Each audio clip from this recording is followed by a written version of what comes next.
Tiga daerah di Provinsi Jawa Tengah ini berasal dari singkatan, apa arti Grobogan dan Cilacap? Pertama ada Grobogan yang asalnya dari cerita Sunan Kalijaga. Kala itu, Sunan Kalijaga bersama rombongan membawa benda pusaka warisan dari Raja Kerajaan Majapahit, Prabu Wijaya VII.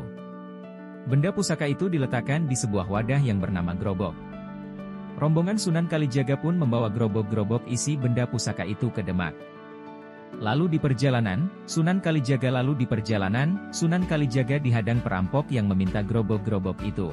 Sunan Kalijaga pun membolehkan mereka untuk memilih satu di antara gerobok-gerobok itu. Para perampok memilih gerobok yang paling besar dan berat, namun ketika dibuka nyatanya isinya kosong.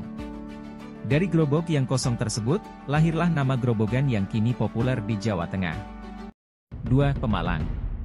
Daerah di Provinsi Jawa Tengah yang berasal dari singkatan yang kedua, ada daerah Pemalang yang ada kaitannya dengan cerita di zaman Majapahit.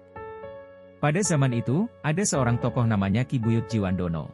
Ki Buyut Jiwandono ini berusia senja hingga ia menyerahkan kekuasaan pada Raden Djoko Malang. Pemalang ini sebagai nama salah satu kabupaten di Provinsi Jawa Tengah ini diduga diambil dari nama Raden Djoko Malang. Pemalang adalah singkatan dari kata P yang artinya tempat dan Malang artinya nama Raden Djoko Malang.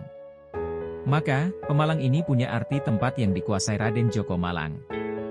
3. Cilacap. Lalu ada juga daerah di Provinsi Jawa Tengah yang berasal dari singkatan ketiga yakni Cilacap.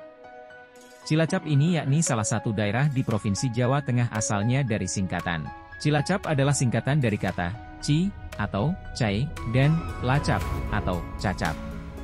Di bahasa Sunda, Ci berarti air dan Lacap artinya tanah yang menjorok ke laut. Gimana sudah tahu kan arti dari tiga daerah di Provinsi Jawa Tengah yang berasal dari singkatan ini? Demikian informasi terkait tiga daerah di Provinsi Jawa Tengah yang berasal dari singkatan. Semoga bermanfaat.